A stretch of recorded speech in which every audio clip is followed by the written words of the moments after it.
भारत माता की, भारत माता की। मोनू मानेसर जिंदाबाद, मोनू मानेसर जिंदाबाद।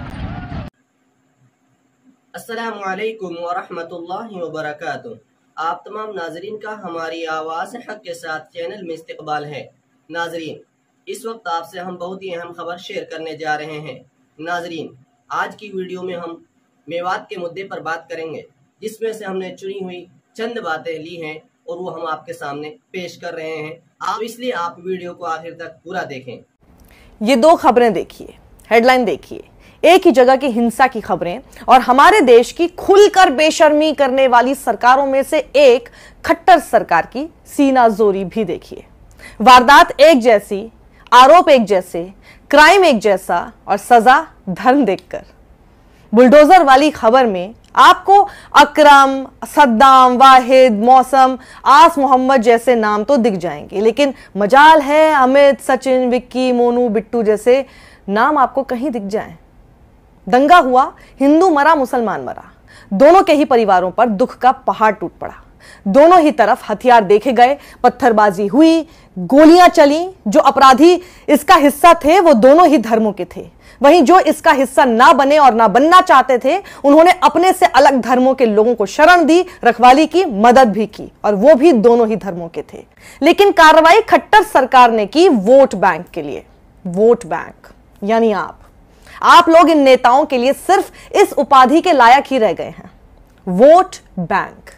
इनकी नजर में आप ना इंसान हैं, ना आपके अंदर भावनाएं हैं, आपका ना घर है, ना परिवार है, बल्कि वो सब तो इनके लिए वोटों की गिनती भर है बस। और आप जैसे आंकड़ों के लिए ये लोग शोभा यात्रा के नाम पर आपको उकसाते हैं, आपके साथ साथ दूसरे धर्म को भी उकसाते हैं। फेल होता सरकारी तंत्र और पुलिसिया सिस्टम लोगों को भड़काने दे भी रहा है। मोनू मानेसर पर राजस्थान की पुलिस को खट्टर ने कार्रवाई करने दी होती तो आराम से खुला घूम रहा मोनू मानेसर आज लोगों को सोशल मीडिया से उकसाते न देखा गया होता। खुद को मुसलमानों का जीजा बुलाने वाले बिट्टू बजरंगी के उकसावे पर खट्टर ने राजधर्म का पालन कर तुरंत दबोच लिया होता तो आज ये दिन न देखना पड़ता। कार्रवाई के दौरान किन किन मुसलमानों के घरों पर तैयारी के नाम पर पत्थर और हथियार हैं ये खट्टर की लोकल इंटेलिजेंस यूनिट को पता होता तो उन्हें भी उसी वक्त धर दबोच लिया गया होता। सब कुछ खुला खेल था, सब कुछ होने दिया गया। सब कुछ होने से फायदा बटोरना इनका मकसद जो था, क्योंकि यह मानना मुश्किल है कि इनकी पुलिस को पता ही नहीं था कि नासिर जुनैद की बेरहम हत्या और मोनू मानेसर का उसमें आरोपी होना, फिर मोनू मानेसर का शोभा यात्रा में शामिल होने का ऐलान करना और उसे बचाती फिर रही हरियाणा पुलिस पर भरोसा न करने वाले मुसलमान तैयारी करके बैठेंगे तो किसका इंतजार कर रही थी खट्टर की पुलिस। अब समझिए, अपनी सरकार के हर फेलियर पर से अपने वोट बैंक का ध्यान भटकाने का इंतजार कर रही थी खट्टर सरकार। उसके बाद योगी स्टाइल बुलडोजर बाबा के बाद बुलडोजर दादा बनने की होड़ थी खट्टर सरकार की। जिनसे वोट नहीं मिलता उनके घर पर बुलडोजर चलता देख उसका नाराज हिंदू वोटर खुश होगा और बाकी सब भुलाकर बुलडोजर कार्रवाई होता देख वोट कर देगा। इस सोच के लिए ना मैं खट्टर को या योगी को या शिवराज मामा को नहीं बल्कि आपको जिम्मेदार ठहराती हूं। कितना सस्ता बना दिया है आपने अपना वोट, कितना गिरा हुआ बना दिया है आपने अपना अस्तित्व, गड्ढे में डाल दिया है आपने अपना दिमाग, संदूक में बंद कर दी है आपने अपनी समझदारी। एक छोटा बच्चा भी बता देगा ये सब कौन करता है, कौन कराता है और क्यों कराता है, किसको फायदा होता है इससे। लेकिन आप हैं कि मूर्ख बने रहने का पेटेंट कराए बैठे हैं। बस अब देखिए बिट्टू बजरंगी जो बाद में डर के यूं रोता हुआ पाया गया, उस पर तो बाकायदा पुलिस ने 295 एफआईआर दर्ज की है, लेकिन बुलडोजर को अब तक उसका एड्रेस नहीं दिया गया है। क्यों? मैं किसी के भी खिलाफ अपराध के बदले में बुलडोजर कार्रवाई के पक्ष में नहीं हूं, क्योंकि यह सरासर गैर कानूनी और असंवैधानिक है। कानून तोड़ने वालों का हिसाब कानून के दायरे में ही रहकर किया जा सकता है। सजा हमेशा आरोप तय होने के बाद दी जाती है और वो सजा देने का काम भी सिर्फ अदालत का हो सकता है और किसी का नहीं। लेकिन यहां मैं आपको बता रही हूं कैसे इस अन्याय में भी एक अन्याय की सब कैटेगरी बना दी गई है, जिसमें यह अन्याय भी सिर्फ मुस्लिमों के साथ किया जाएगा। हिंदू अपराधी के तो गाल पर एक प्यारा सा थप्पड़ मारकर चल जा करके विदा कर दिया जाएगा।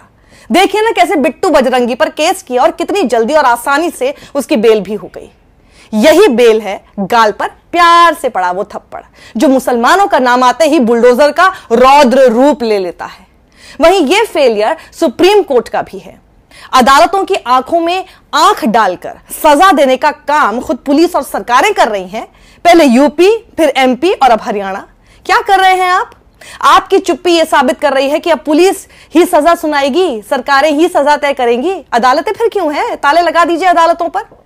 मुझे फक्र है हरियाणा के उन किसानों पर, उन जाटों पर, उन हिंदुओं पर जिनकी संस्कारों की नींव इतनी ठोस है कि वो किसी मोनू-टोनू के एक स्वावे में ना आए, बल्कि ऐसे गुंडों से अपने मुस्लिम पड़ोसियों को न सिर्फ बचाया बल्कि साथ ना देकर यह साबित कर दिया असली हिंदू, असली सनातनी दंगा नहीं कर सकता। जाट का जो करेक्टर है, अगर जाट सेकुलर नहीं है तो वो जाट नहीं है।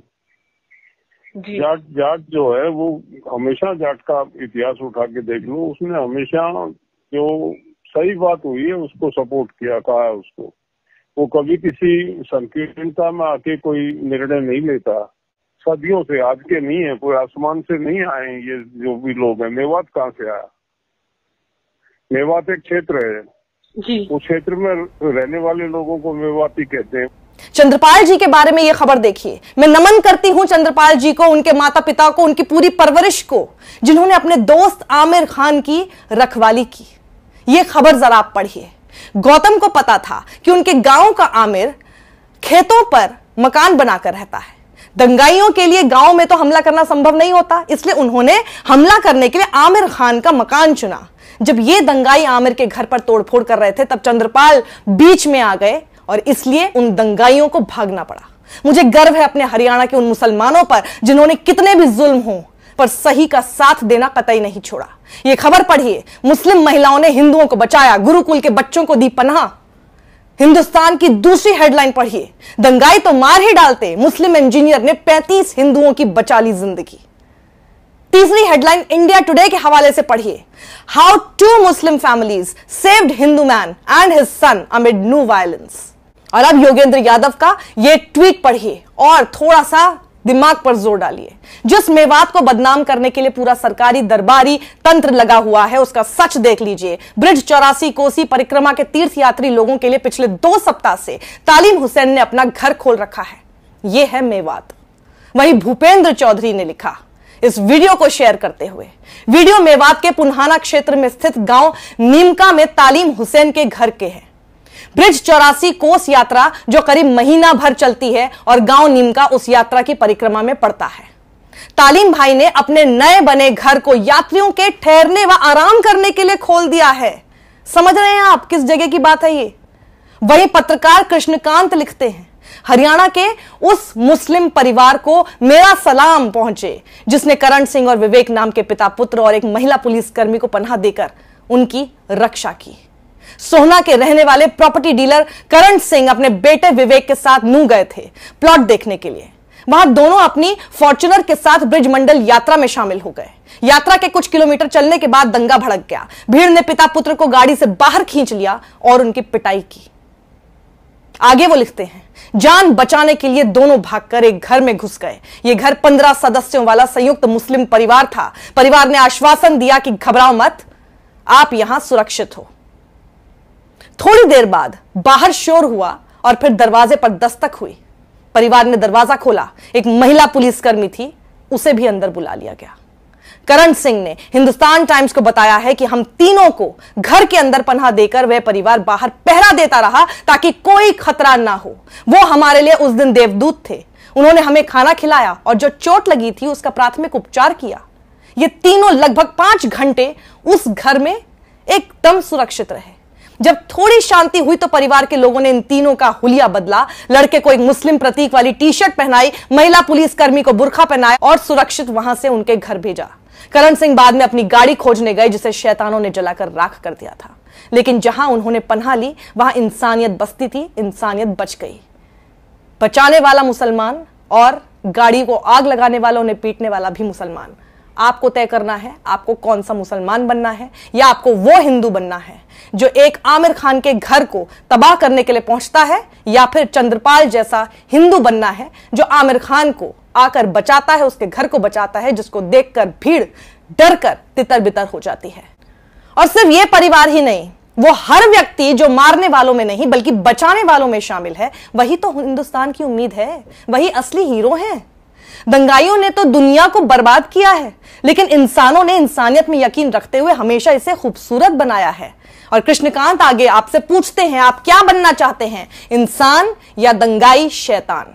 दरअसल ये ही हैं असली गांधीवादी, और ऐसे ही लोग थे जिन्होंने देश के विभाजन में दंगे फसाद मार काट करने वाले हिंदू और मुसलमानों से खुद को अलग कर भारत को नफरत से बचाना जरूरी समझा। उन शांति प्रिय हिंदू और मुसलमानों की पीढ़ियां आज भी हमारे देश को बचाने का ही काम कर रही हैं। आपको तय करना है आपको कौन सा हिंदू बनना है, आपको तय करना है आपको कौन सा मुसलमान बनना है, आपको ही तय करना है आपको हिंदू मुसलमान बनना है या भारतवासी बनना है। आपको तय करना है आपको अपने बच्चों का भविष्य नफरत की आग में झुलसाना है या सुकून भरे माहौल में खुशनुमा रखना है। आपको तय करना है आपको अपनी आने वाली पीढ़ियों को भी जर्मनी की ही तरह हमेशा के लिए आपके आज के पापों के लिए माफी मंगवाते रहना है, जिस तरह जर्मनी की तमाम नस्लें आजीवन सिर्फ अपने काले इतिहास के लिए क्षमा ही मांगती रहती हैं।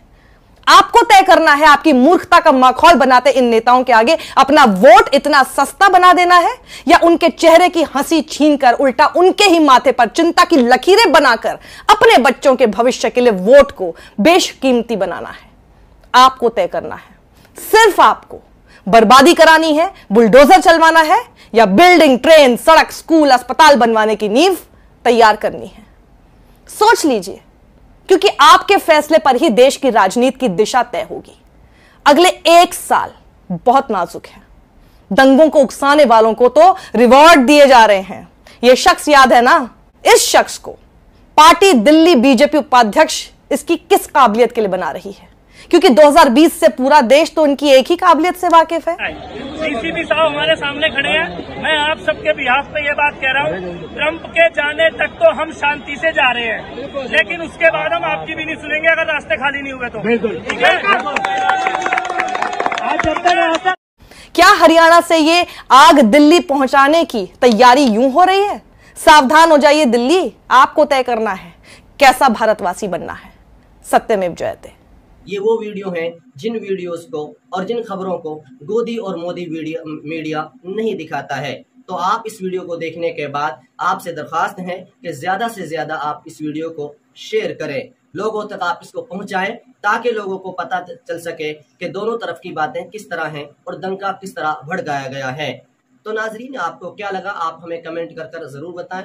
वीडियो को ज्यादा से ज्यादा शेयर करें ताकि पूरी हकीकत जनता के सामने, समाज के सामने आ सके। तो नाजरीन, अब इजाजत दें, फिर मिलेंगे अगली वीडियो में इसी तरह दूसरी जानकारी लेकर। अस्सलामु अलैकुम व रहमतुल्लाहि व बरकातुहू।